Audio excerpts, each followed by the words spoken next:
Connie considered herself lucky to have such a mother-in-law.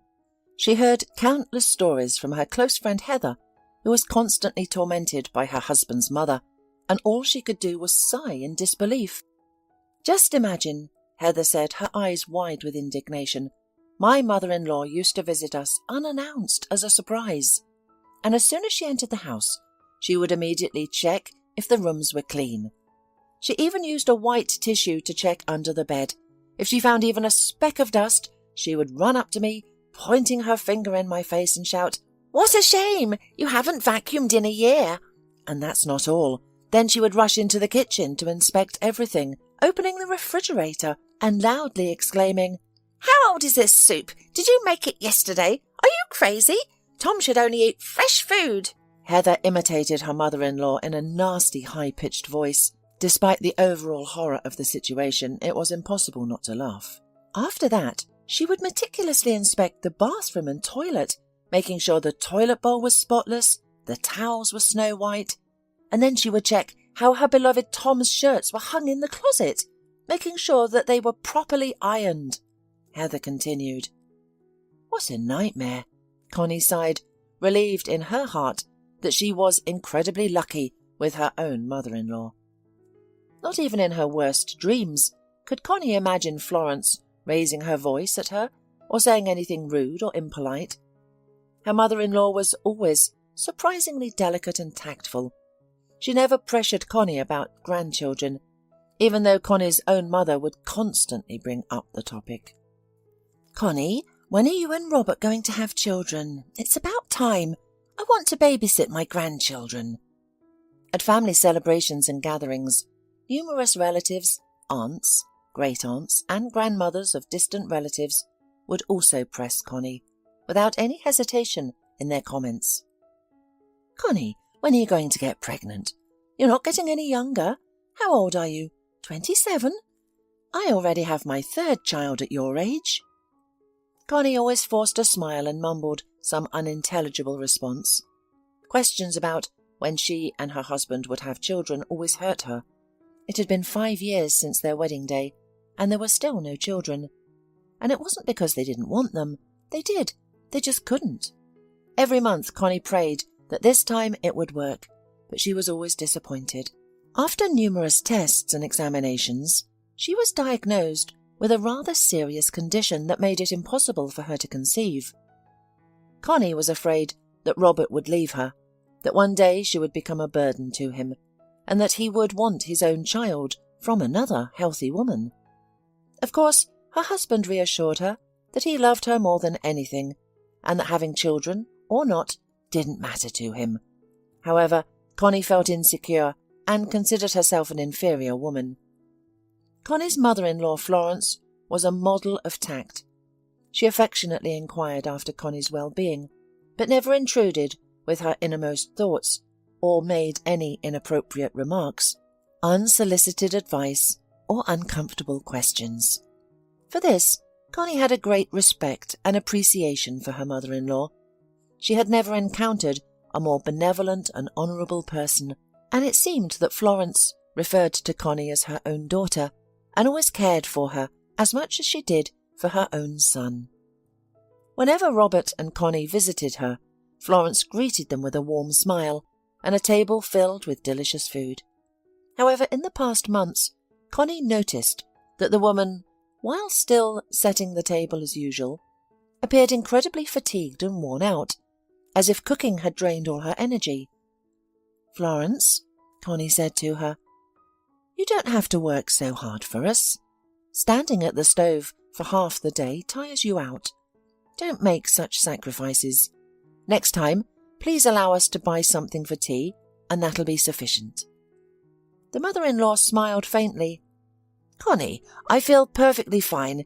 It brings me so much joy to treat you and Robert to something delicious." Robert also noticed that something was amiss with his mother. Mum had lost a lot of weight. He shared his observations with Connie. "Have you noticed it too?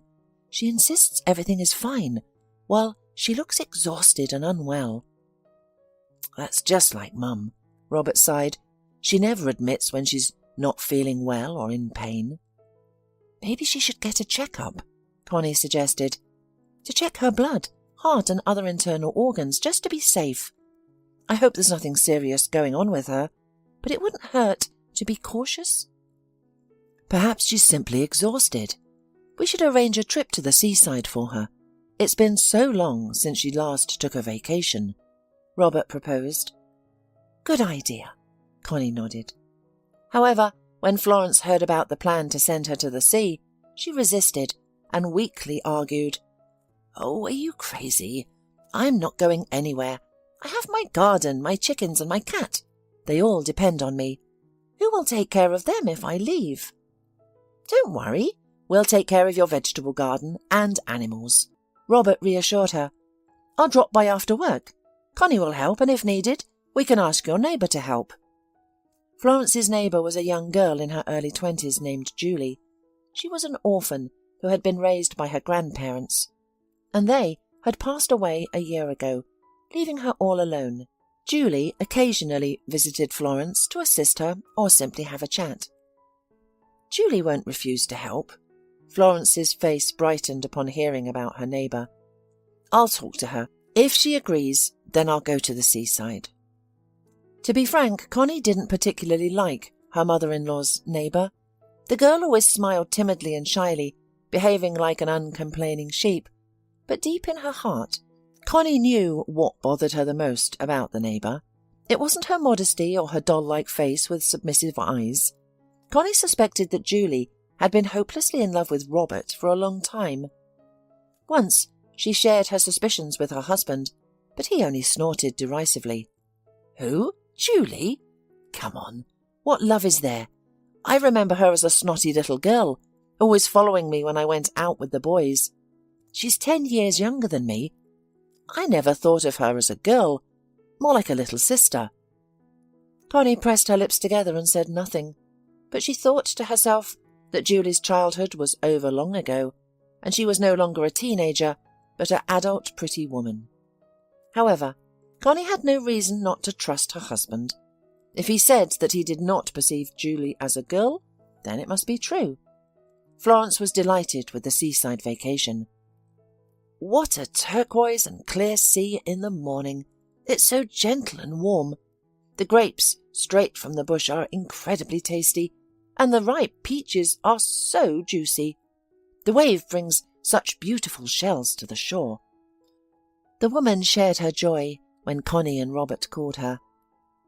It seems the trip did your mother good, Connie remarked with a smile. Even through the video link, you can see that her face is literally glowing with happiness. She looks fresher and more beautiful. Well, I told you that everything would get better if she just got some good rest, Robert confirmed with satisfaction. On the eve of her mother-in-law's arrival, Connie decided to clean the house. Florence hadn't requested it, but of course it was much nicer to come back to a clean house. When Connie opened the door, with the spare set of keys, she discovered that everything inside had been cleaned. And there was not just clean, but sparkling clean in the house. The doormats were washed and fresh. The furniture surfaces were free of any dust. In the kitchen the dishes sparkled. The tablecloth was starched and crisp, and the bed linen was snow white, ironed and fragrant with a refreshing conditioner. Connie looked at all this in amazement and immediately answered herself the question of who had done this. Of course, it was Julie. Although she should have been grateful to the girl, Connie felt a slight irritation. Why is she trying so hard, as if she wants to please Florence? She thought with annoyance. Robert is already taken away. Does she hope that one day he will pay her any attention? Connie went out into the yard to check on the chickens. Everything was in order. The birds were fed and watered. And in the vegetable garden, everything was well maintained with no weeds. Even the beds had been watered. Against her will, Connie felt another twinge of irritation. Look how diligent Julie is. She is like a fairy. Subconsciously, Connie didn't fully trust the girl, as she sensed a sneering squint behind her meek gaze and huge blue eyes. However, she was still grateful for her help. To meet Florence at the airport, Connie and Robert went together and carefully searched for a familiar, slim figure in the crowd of arrivals. "There she is!" Connie exclaimed joyfully, being the first to spot Florence, and waved her hand. The woman approached them with a smile, pulling her small, wheeled suitcase behind her. Robert and Connie rushed to hug and kiss her. And then something terrible happened right before their eyes. Florence suddenly groaned and turned pale, and before Robert could react, she slowly collapsed to the floor like a lifeless doll. Robert rushed to his mother and managed to catch her just in time before she hit the ground. As soon as possible, Florence was delivered to the hospital. "Robert, I'm fine," his mother reassured him in a weak voice lying on a stretcher. "Just fatigue, a change of climate, it'll pass. Take me home, please." "Oh no," Connie and Robert objected in unison. "No home, until we know exactly what's happening to you. We're not going home." A series of endless tests and examinations dragged on. Connie was afraid of something serious, but she did not admit it to Robert, so as not to worry him in vain. However, the diagnosis still sounded like a thunderclap to both of them. "I'm sorry," the doctor said, turning to Robert. "Your mother has cancer." "Cancer?" He questioned the man inanely and squeezed Connie's palm harder, as if he were looking to her for protection. "Mum has cancer? That means she's going to die?" "What are you saying, Robert?" Connie was as shocked as her husband. "Cancer is not a verdict, is it?" She turned to the doctor for support. The doctor shrugged his shoulders uncertainly, apparently not wanting to reassure in vain, but he wasn't going to scare her in vain either.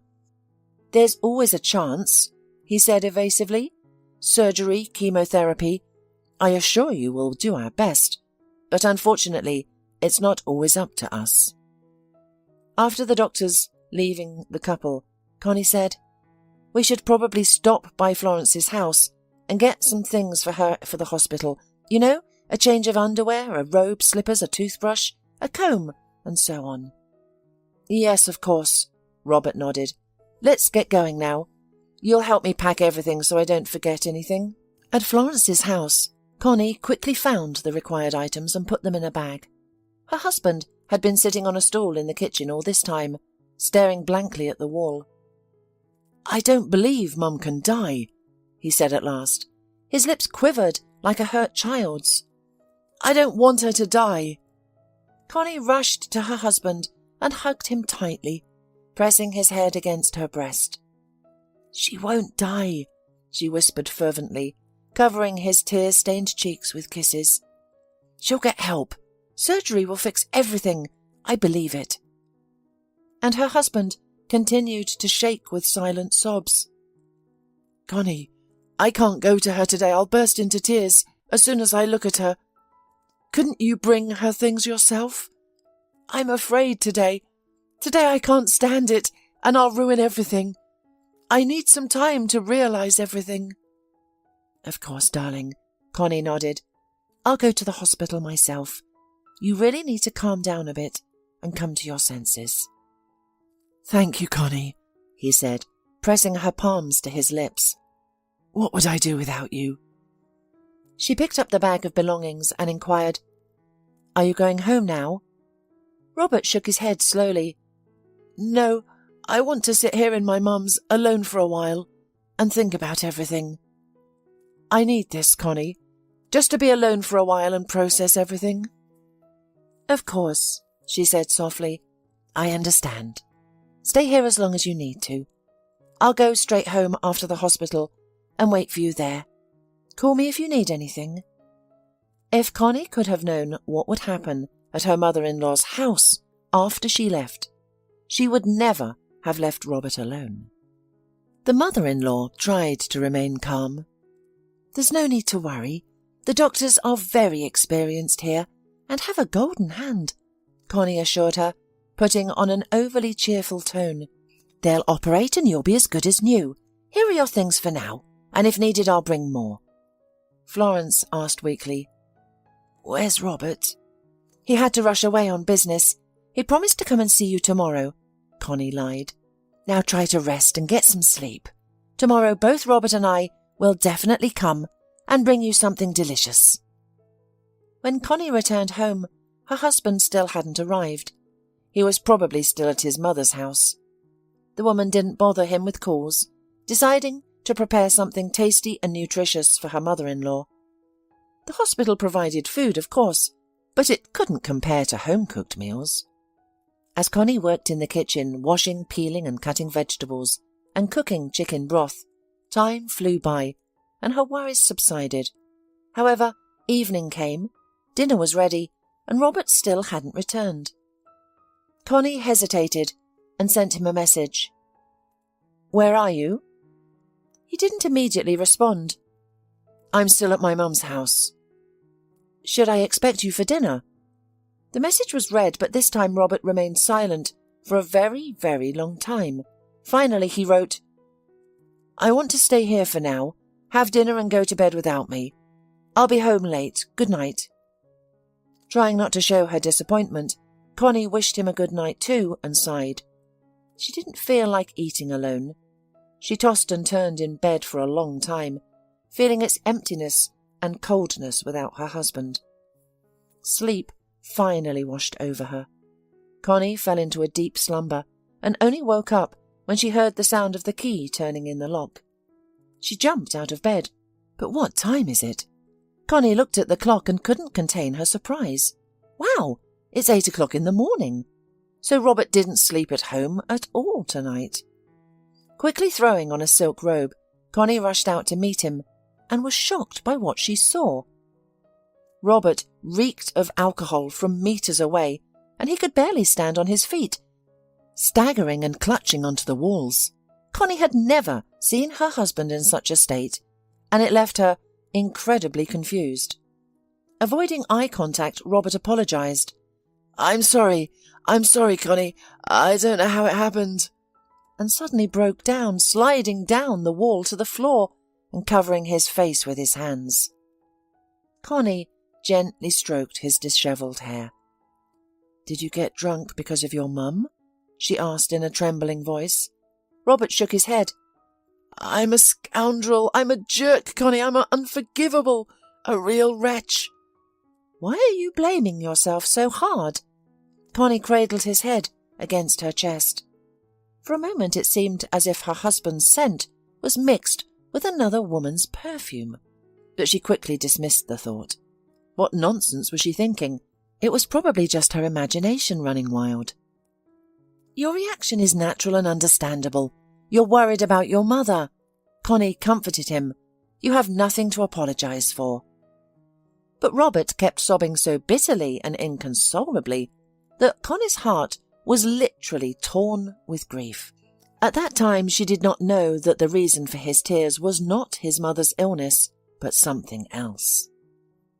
The mother-in-law's operation was successful, and everyone breathed a sigh of relief. However, Robert had subtly changed since the day he came home drunk. Connie couldn't quite pinpoint these changes, but her husband had really become quite different. At times he seemed like a stranger. It was as if he avoided Connie, avoiding eye contact or guiltily averting his eyes when they did meet. Eventually Connie couldn't bear it any longer. "Why do you look like a delinquent child or a misbehaving cat?" she exclaimed, splashing her hands. "Something has happened." "Nothing's happened. Everything's fine," her husband glumly muttered. "Then why have you become such a stranger?" Connie asked in despair. "I'm afraid to even approach you sometimes." "You're making up nonsense," Robert muttered, turning away again. "I'm the same as I was before. Nothing has changed." Connie knew, however, that it had. Since Robert refused to share his real worries with her, Connie didn't bother prying. She only hoped that everything would gradually work itself out and return to normal. Maybe her beloved Robert would become the same as before. However, over time the changes in her husband worsened. Robert became even more withdrawn, frowning and taciturn. There was a deep wrinkle between his eyebrows. He often seemed to be tormented by something, lost in thought and staring at one point. At one point, Connie feared that Robert was as ill as his mother, so she cautiously started a conversation about his well-being. But in response to her anxious inquiries, her husband only snapped. "I'm well. I'm perfectly healthy. Don't cluck at me like a hen." Connie took offence and even shed a few tears.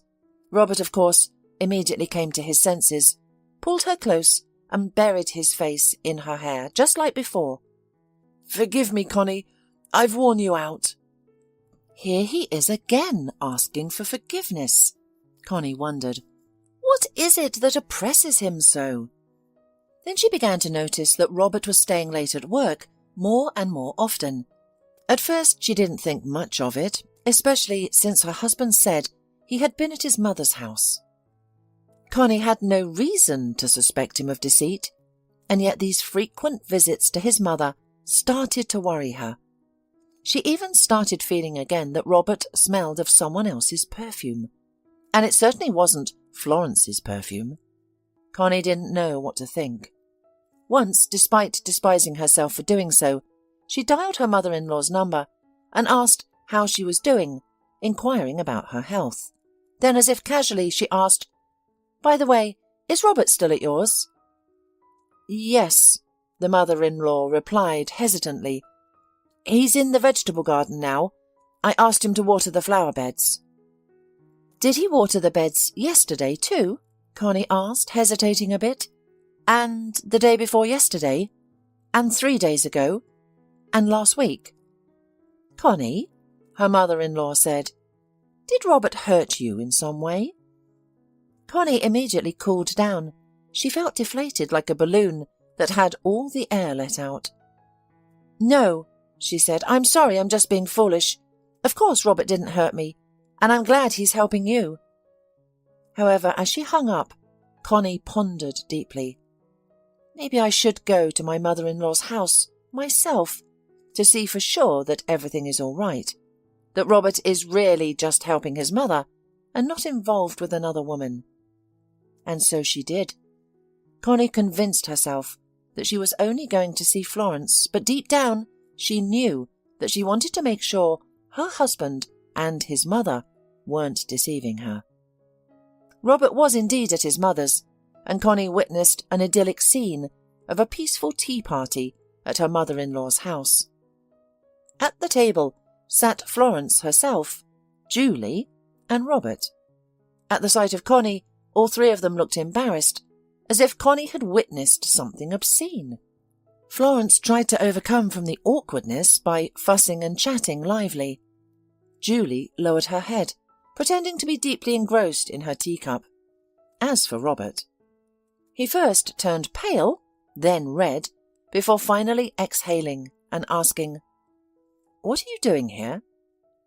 Connie, feeling pathetic and confused, retorted, "I stopped by to see how Florence's health is. Do I not have the right to do so?" "Yes, of course you do, Connie," exclaimed the mother-in-law. "My home is your home. You know that very well." However, at the moment, Connie felt like an unwanted and unwelcome guest in this home.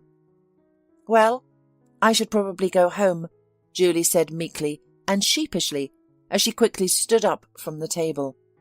No one tried to stop her, and as Julie passed by Connie, she caught a familiar scent. "Isn't that the perfume that has been lingering around Robert lately? Oh, I'm just being paranoid." Connie silently fumed at herself for suspecting her husband of being involved with that woman. It was ridiculous.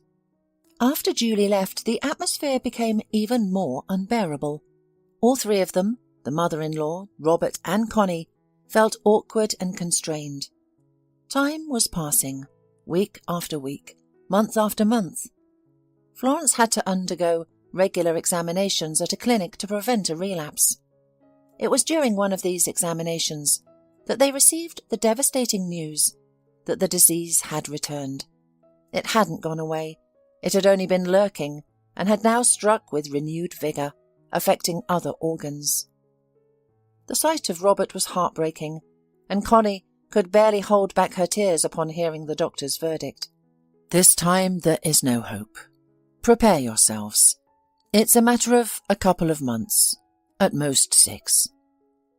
Telling her mother-in-law was the hardest part, but as it turned out, she had already figured it out. There was nothing to be done except for palliative therapy, to alleviate some of the suffering, but not to cure the woman. The misfortune brought Connie and Robert closer together. Robert sought her support once again, trying to be present for her, and he stopped staying late at work or disappearing in the evenings. Together, they surrounded the sick woman with love and care, and also hired a nurse to take care of Florence around the clock. "Forgive me, Connie," the mother-in-law said, not long before she died, when she was so weak that she could barely move her lips. Connie never understood what she was apologizing for. The funeral had an unexpectedly large number of people. Plenty of warm words were spoken about her, and many people cried sincerely. It was strange that the obliging Julie, who often spent time with Florence, was not among the mourners. She usually hung around, and now she didn't even come to the funeral. They decided to hold a wake in Florence's house. Connie looked at her mother-in-law's photo in the funeral frame and rushed out of the room into the kitchen, trying to hold back tears. In the kitchen, 2 neighbouring women, Mrs. Goncalves and Mrs. Basie, were engaged in their usual gossip. They didn't notice Connie, who slowed her steps. Suddenly she heard that they were speaking about Robert and Julie. "Thank God she had the conscience not to attend the funeral," Mrs. Basie whispered loudly. "What a snake Julie turned out to be, and she pretended to be so innocent." "It was Florence's own fault. She's been spoiling her too much," Clava said, speaking in a loud whisper. "That quiet girl had always been around Robert ever since she was a child. She was always making eyes at him, but Florence didn't seem to notice anything. Julie was like a saint to her." "On the other hand, Florence can be understood," Mrs. Basie said. "She wanted grandchildren for a long time, and her daughter-in-law turned out to be unable to give her a grandson or a granddaughter." "Yes, she is really unlucky," Mrs. Goncalves said. "Of course, Connie is a good woman. She's courteous, kind, but she's empty. And what man would last long with a barren woman? So Robert couldn't stand it." Connie pressed her palms to her mouth. "Robert couldn't stand to be near her? He is here in the room sitting at the table. He hasn't gone anywhere." "But still, taking a man away from his wife is the most miserable thing," Mrs. Basie said with indignation. "How did that wretch woman manage to pull it off? Robert had never paid attention to her since his childhood." "Who knows? She could get him drunk and seduce him. Those meek-looking quiet ones are actually impudent lechers. Oh, I felt that behind this angelic Julie's appearance the devil was hiding." Connie was about to burst into the kitchen and resolutely stop that vile gossip about her husband's infidelity, but at that very moment a phrase sounded that made her freeze. "And look, what an injustice! Connie can't get pregnant for a long time, and Julie has had twins." Connie clasped her mouth with her palm in shock, holding back the scream that was bursting out of her mouth. "Twins? Who's having twins? Is that quiet Julie?" "But they turned out so cute, so sweet," Mrs. Basie said with a sigh. "They look so much like their daddy, but just like 2 drops of water." "Yes, the boy and the girl look just like Robert," Mrs. Goncalves confirmed. "I can see why Florence was so happy. She had grandchildren. No matter how well she treats Connie, her own grandchildren will be closer and dearer than the best daughter-in-law. By the way, have you seen Robert? He's completely worn out. His face has darkened. Of course he lost his mother. Such grief. But he's so gloomy because of his children born out of marriage. It's obvious that he loves his wife, but on the other hand can't leave his children. He loves them too. They're his own blood." She continued to stand with her palm pressed to her mouth, so as not to give herself away by a careless cry or a groan. How painful and sickening it was for her. The truth that had been revealed to her was terrible. It was as if the blinders had fallen from Connie's eyes. She instantly realised the reason for her husband's frequent delays. All those long months, Robert had been deceiving her in cold blood. All this time, he had a mistress on the side, and not just any mistress, but one who had given him what Connie had never been able to give him. I wonder how old his little ones are now, Connie pondered in slow motion. And when did he and Julie start dating? The woman was sure that Robert had been involved with Julie after he had learned of his mother's illness. It was then that he'd changed somehow, cooled toward his wife. Well, so his kids are no more than a few months old now, because they found out about their mother-in-law's diagnosis a little more than a year ago. I wonder if he is ever going to tell me about them, or was he planning to lead a double life like this? Connie suddenly realised that Robert could leave her at any moment. And really, what was keeping him around? A sense of duty? Friendly affection? A long-standing habit? But love must be long gone, because if he truly loved Connie, he could never have had an affair with another woman. And now he has nothing to keep him. In that other family he has the main thing, his daughter and son, if you believe the chatter of the gossiping neighbours. Does that mean everyone knows? Connie felt a burning shame at the thought. God, what a shame. All the neighbours know. Everyone saw Robert go to Julie's house, and everyone saw her with her belly, and then with the babies. And yet these people looked into my eyes, smiled at me, said hello to me, and asked me how I was doing. But they were probably quietly whispering and laughing at me. God, what a fool I was. A blind, naive fool. And my mother-in-law, may she rest in peace, she also knew. She knew and kept silent. She treated me affectionately, behaved as if nothing had happened, and yet she ran to her son's mistress to babysit her long-awaited grandchildren. The information that fell on Connie literally crushed the young woman. She did not know how she would be able to return to the living room and look people, especially her husband, in the eyes. It was unbearable. Did I deserve this? Haven't I suffered enough?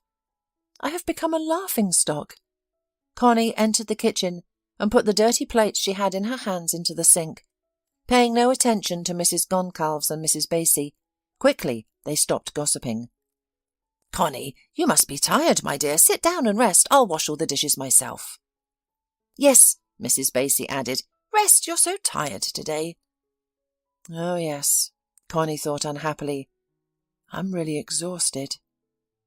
She suddenly realised that she couldn't stay in this house for another second. The walls, the atmosphere of the wake, the shadow of the dead mother-in-law, the betrayal of her husband, and the all-knowing neighbours. She wanted to crawl into her house, hide from everyone, and cry out her pain. For a second, the thought flashed into her mind to go into Julie's house, to look into the eyes of that false prude, and at the same time to look at Robert's children, to see whether they really resembled him, as the neighbours said. But Connie immediately rejected the idea, afraid that when she looked at the faces of the little ones, her heart would immediately burst with grief into a million pieces. She straightened up and entered the living room, where the memorial meal was going on. At the sight of her, Robert perked up. Connie, where have you been? He asked pitifully. Sit down. Sit with me. I'm empty and cold without you. For a few moments, Connie stared inquisitively into his eyes, trying to understand, how is this possible? How is it possible to look into the eyes of your wife, assure her that it's bad without her, and a few hours later look into the eyes of your mistress? Kissing her, hugging her, burying your lips in the sweet-smelling tops of your children's heads? She'd never realised Robert was such a duplicitous person. God, how she hated him at that moment. She wanted to claw at his face with her nails and scratch him bloody, to spit into his shameless eyes, to scream, "Why are you doing this to me?" Of course, Connie did not do any of that. She only nodded coldly at him and smiled demurely. "Sorry, Robert. I'll probably go home," she said in an even voice. "I'm terribly tired and exhausted. I have a headache. I want to take a pill and lie in silence. You'll manage without me, won't you?" "Yes," Robert nodded confusedly. "Yes, of course. Rest, don't worry about anything. The neighbours will help with everything here." Especially one neighbour, Connie thought with bitter irony, but said in other words, "You can sleep here tonight if you want."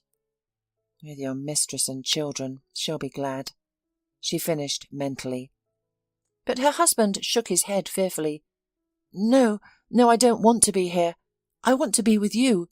I'll definitely come home tonight." "You should have come back earlier," Connie thought bitterly. "Now it's too late. It won't change or fix anything anyway." Well, in any case, she still had time to be alone, to recover a little and think things over. She had to decide how to proceed, how to live on. Once home, Connie finally let her tears flow. They rolled and rolled down her cheeks, not wanting to stop, and Connie cried inconsolably for an hour. She felt like an unnecessary, discarded thing, which her husband used and threw away without regret, replacing it with another, newer one. Although he hadn't even thrown her away yet, Robert was still maintaining the visibility that he and Connie were a family. But she knew it was all an illusion, a lie. Connie realised that Julie was far from stupid. It was unlikely that she would openly tell Robert to leave his wife and move in with her and his children, but Connie also realised that sooner or later Robert would inevitably think about leaving. What does he have on one side of the scale? A wife, familiar in every detail, not too young and barren, and on the other side, a young, beautiful mother of his children. Robert's leaving was a matter of time. So after much agonising deliberation, Connie made a difficult, but as it seemed to her, the only right decision. She must free Robert and untie his hands. Connie was going to wait for him to leave her, but she decided to leave on her own. In a matter of minutes, she threw her things into a suitcase. Fearing to be caught unawares, Connie hurriedly scribbled a farewell note to her husband. Before leaving the apartment where she and Robert had lived for so many happy years, Connie lingered on the threshold and looked back. There was a pinch in her chest, and a bitter lump rolled down her throat. Taking a deep breath, the woman pushed open the door. She had no idea where to go now, planning to spend the night in some hotel, and then she would see. Maybe she'd go to her parents' or a friend's apartment. But she couldn't go to them. Robert would look for her there first, and she didn't want him to find her. Not now, anyway. Her wound was too fresh for Connie to be able to look her almost ex-husband in the eye. Some day they would talk, and perhaps she would even try to understand him, but not now. When Robert finally came home 5 hours later, he found an empty apartment and a note on the kitchen table. "I know about you and Julie, and about your children too. You and I should break up. There's no other way out. Please, Robert, don't try to contact me. I'm not ready to see you yet. Don't torture yourself or me. I'll file for divorce myself and you'll get the notice. I sincerely wish you happiness in your new family. Not yours any more, Connie." 3 years later. All this time, Connie was quite a self-sufficient person. She was almost never bored alone. She easily found something to do. Read a book, go for a walk, go to the theatre or cinema, or go to a cosy coffee shop to drink a cup of her favourite cappuccino. She did not hesitate to do it alone, although many of her acquaintances embarrassedly admitted that they were uncomfortable going to public places without company. If you come to the theatre or a restaurant alone, They may think that you do not need anyone at all, her colleague Bella once told her. What a silly thing to say, Connie was indignant. I go alone because I'm not bored alone. Who cares if I have company or not? These are outdated notions. And yet these notions work, Bella objected with conviction. If, for example, you come to the bar in the company of girlfriends, or alone, most likely men will pay attention to the company, and not to a single girl. That's really nonsense, Connie snorted. Besides, maybe I don't want men paying attention to me. Maybe I just came to the bar to have a drink and have fun after a hard day. Oh, you're being sly, Connie, Bella said, squinting her eyes. Every woman wants to find Mr. Right. No one wants to be alone. Connie said tiredly, You and I are speaking different languages. I'm afraid you'll never understand me. In fact, of course, Connie didn't make loneliness a priority and didn't make it the purpose and meaning of her life. But she was endlessly annoyed by these outdated but still socially imposed notions. A woman without a man is incomplete. She has to attract someone to make a couple, and even if it's not a good man, it doesn't matter. The main thing is that she is not alone. After her divorce, Connie made several attempts to start a new relationship. She met men at work, on dating sites, at the theatre or in cafes. Sometimes she even went on dates, but they always ended up in failure.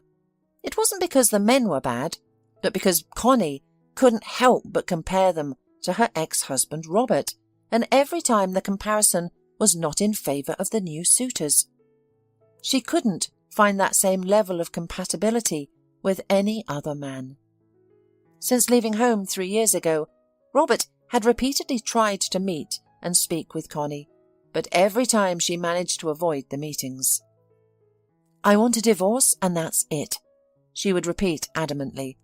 I don't need anything else from you. Don't call me, please. Just leave me alone forever. Finally, after losing all hope, Robert gave up and agreed to the divorce. He probably realized that Connie would never forgive him. They met only once more, when they went to get the divorce certificate. Connie avoided looking at her now ex-husband. She was afraid that she might break down, throw herself at him and cry. Robert glanced at her, and after receiving the divorce certificate, made a timid attempt to speak. Connie, he began hesitantly, I miss you. Stop it, she quickly interrupted. Robert, please don't. You and I are divorced. From this day forward, we are strangers, outsiders. Robert lowered his head, and his gaze faded. As you wish. Be happy. With those words he walked away, without looking back. For 3 years, Connie heard nothing about Robert, and didn't make any efforts to find out. However, she had no doubt that Robert was now happy with his new wife and their 2 children. Connie changed jobs and rented an apartment on the other side of the city to avoid any accidental encounters with the past. However, she couldn't have foreseen that the past would eventually catch up with her. On a gloomy fall day, Connie decided to go shopping to lift her spirits. Lately she had been feeling irritable and tearful, perhaps due to a seasonal vitamin deficiency, and even her best friend Heather sometimes offended her, saying hurtful things without realizing it.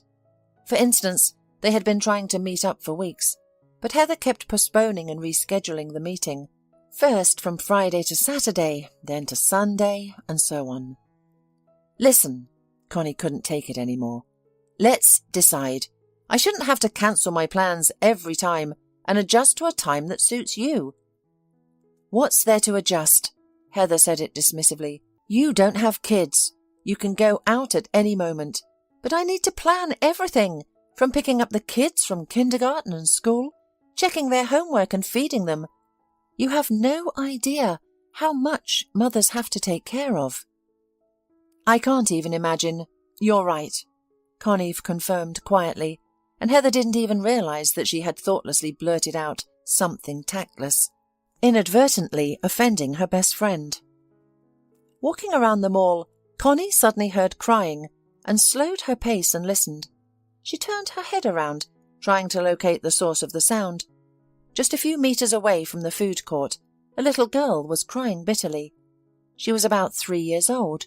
Her blonde curls were dishevelled, her pigtails were undone, and her ribbons were helplessly tangled and hanging down. Connie looked around, searching for the girl's parents. No one paid attention to the girl. It was clear she was all alone. Perhaps she had gotten lost. Determined, Connie walked towards the girl and squatted in front of her. "Hey," she said tenderly, "why are you crying?" The girl wiped her tears with her tiny fists, revealing her red, wrinkled face. She looked up from under her brow and sobbed. "I'm lost." The mall was huge, filled with countless people. It was no wonder the little girl had become confused and frightened. "Did you come here with your parents?" Connie asked. The girl continued to regard her warily. "Daddy says I shouldn't talk to strangers," she finally stated. "Your daddy is absolutely right," Connie nodded. "So let's get to know each other right away. My name is Connie. What's your name?" "Amy," the girl replied. Connie couldn't help but smile. "So, Amy, what happened? Where are your mum and dad? Didn't you come here with them?" "No," the girl shook her head. "I came here with my daddy and my brother Marty." "All right. So you came here with your dad and brother. Where are they now?" Connie continued to ask leading questions. "Marty had to use the restroom," the little girl explained innocently. "Daddy took him there and told me to wait here." "How long have you been waiting?" The little girl nodded with a sad sigh. Her face displayed genuine sadness mixed with panic. "It's been a while. Maybe they forgot about me and went home?" Connie shook her head. "I don't think so. How could they forget about such a beautiful and sweet girl like you? I'm sure they'll be back soon." Amy sniffled and immediately brightened up. "Your pigtails are loose," Connie said. "Why don't you let me fix them for you?" The little girl shook her head. "Daddy can't braid them properly," she said carefully. "He just doesn't know how." "Oh, so it's your daddy who does your hair. What about Mummy?" The little girl looked at Connie with a serious and sad expression. "Mummy is dead," she said. "Oh, my goodness," Connie gasped. "I'm so sorry. I didn't know." The little girl let out a deep sigh. "I want Santa Claus to give me and Marty a new mother for my new year.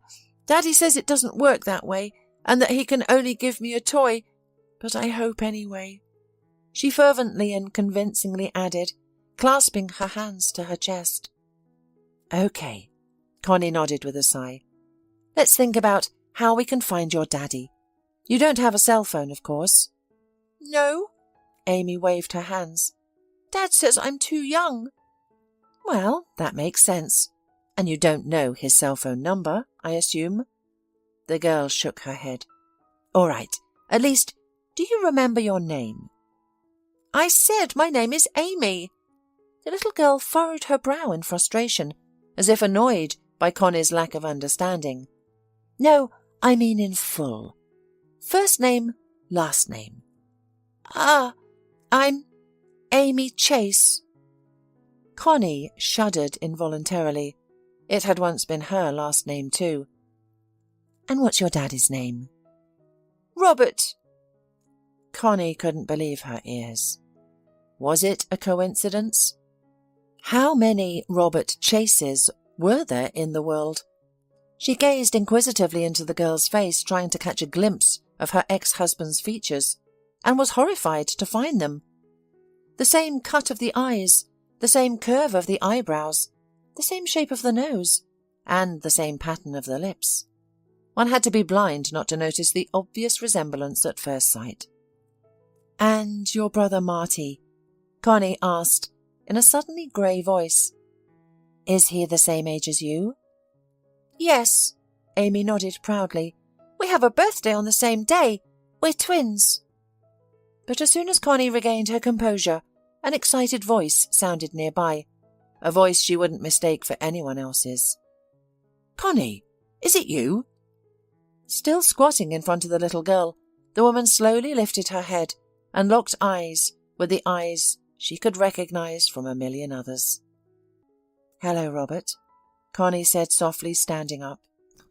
"Daddy, I knew you would find me!" Amy exclaimed with joy, throwing herself into his arms. "Amy, I told you not to leave the bench where Marty and I left you," Robert reproached, his gaze fixed on Connie. The little girl frowned. "I got bored. I went to see the aquarium and then I got lost and forgot where my bench was. I tried to find it and got lost. It's not my fault," she pouted playfully. "Connie told me you would come, and you did." Robert continued to stare at Connie as if he couldn't get enough of her. She felt uncomfortable under his intense gaze. To conceal her embarrassment, she coughed and spoke softly. "Amy told me about Julie. I'm so sorry. Please accept my condolences." Robert responded in a calm, emotionless voice. "I'm sorry for the children who are without a mother." "But you're also without a wife," Connie hesitantly reminded him.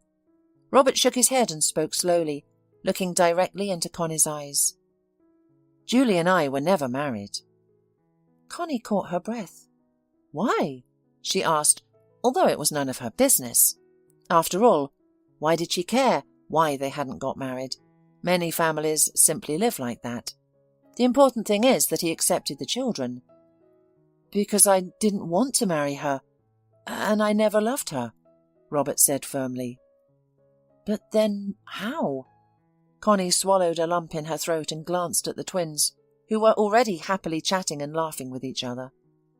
Robert nervously ran his fingers through his thick hair, ruffling them. "Look, this will be a long conversation," he said. "I could have explained everything to you back then, but you never wanted to listen." And indeed, 3 years ago, Connie had refused to hear any explanations. She had simply run away from the cruel and hurtful truth. But enough time had passed, and she wasn't hurting as much anymore. Timidly, she nodded to her ex-husband. If you still want to tell me the truth, then I'm ready." 10 minutes later, Amy and Marty were already sitting at one of the food court tables, devouring French fries, pizza, and nuggets with great gusto, chatting excitedly. Robert and Connie sat at a nearby table. They hadn't ordered any food as they couldn't swallow a bite. "So," Robert nervously clenched and unclenched his fingers, "where should I start?" "Start from the beginning?" Connie grinned wryly. "When did you and Julie start your relationship?" "There was no relationship." Robert said it sharply and angrily. "There never was. All we had was one single night. It was a drunken mistake, and I still regret it. Of course, I don't regret having children, but I'll never forgive myself for sleeping with Julie. I didn't want that." "If you didn't want to, then you wouldn't have slept with her." Connie couldn't resist a venomous retort. "Without desire, it's purely physiologically impossible." "But that night, I thought it was you with me." Connie felt as if she had been stabbed in the chest. "Why do you do that to me?" she exclaimed. "It hurts, Robert." Her ex-husband firmly grasped her palms and squeezed them tightly. "But I'm not lying. It's the pure truth. I stayed at my mum's house that night. You went to our apartment. I was so messed up, I wanted to scream and climb the walls out of grief. I decided to get drunk, and I did. I found a sealed bottle of whiskey in the cardboard, opened it, and drank like a beast. I just wanted to fall into a drunken sleep, and then wake up and find that nothing bad had happened, and that my mother's illness was just a bad dream. I did fall asleep for a while, and when I woke up, I found a naked woman's body pressed against me. I thought it was you." "Was it Julie?" Connie asked, although it was unbearable to hear about this. "Julie," Robert nodded. "But I only found out in the morning. I was too drunk. The room was too dark, and she was silent, not saying a word. She just touched me, kissed me and pressed herself against me, all the while not saying anything. I immediately responded to her caresses. I thought I was with you, Connie, he added bitterly. Connie swallowed back the tears that welled up in her throat and quietly asked, How did she enter the house? She had a spare set of keys. Robert waved it off. Mum left them for her when she went to the sea, and then forgot to take them back. Julie knew I was there, and she also saw that you had left. She took the chance. She came in, saw that I had fallen into a drunken slumber, undressed, and she lay down with me. The rest was a matter of technique. He grinned bitterly. I was waiting for you then, she said with difficulty. I waited all night. I didn't want to go to bed without you. And you were in bed with another woman. Robert pleaded with his eyes as he looked at her. Connie, believe me, when morning came and I finally saw who was lying next to me, I almost lost my mind. I hated myself for it. I was ashamed to look you in the eye. I knew that if you found out you'd never forgive me, especially since you always said that Julie had something for me. And I was really a fool, and I didn't believe. Honestly, I was ready to crawl on my knees in front of you, kiss your feet and beg for forgiveness. It was so scary to tell you what happened.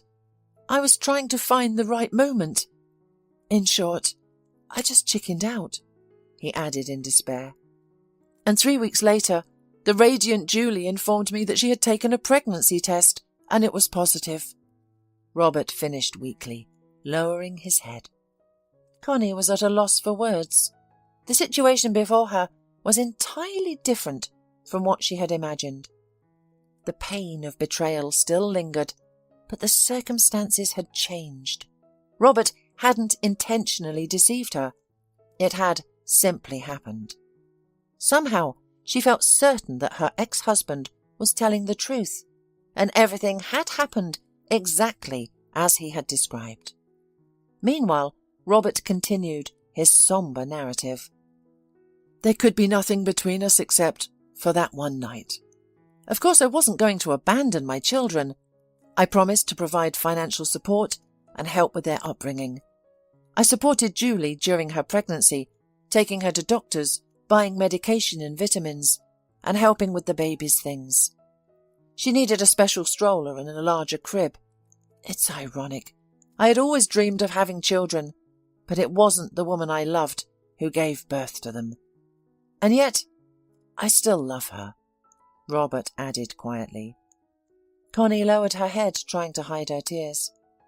And your mother? When did she find out? She asked. Almost immediately, Robert admitted with a sigh. How could Julie hide it? We lived in neighbouring houses. She soon noticed that I was going to see Julie, taking her somewhere and bringing her back. At first she thought I was having an affair. She gave me a hard time. My mum was so fond of you. She was ready to kill me for betraying you. I had to tell her the truth and ask her not to report me. Mum kept saying that you didn't deserve this. Connie remembered. She asked for my forgiveness before she died. Now I understand why. I was a fool, Robert exclaimed, gripping his head with his hands. I should have told you everything myself, instead of waiting for others to spill the truth. That's how it ended up. You found out the truth at my mother's funeral, didn't you? One of the neighbours let it slip, right? It was bound to come out sooner or later. The truth can't be hidden. I kept silent because I was terrified of losing you. And in the end, I lost you anyway. Connie looked at her ex-husband with bitterness, her heart filled with pain and pity. God, I loved him so much before. And it appears that this feeling hasn't completely died within me.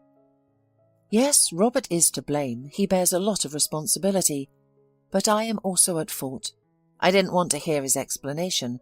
I just disappeared from his life. Who did I end up hurting? Only myself. And who benefited? No one. Because Robert never found happiness without her. What happened to Julie? Connie cautiously asked.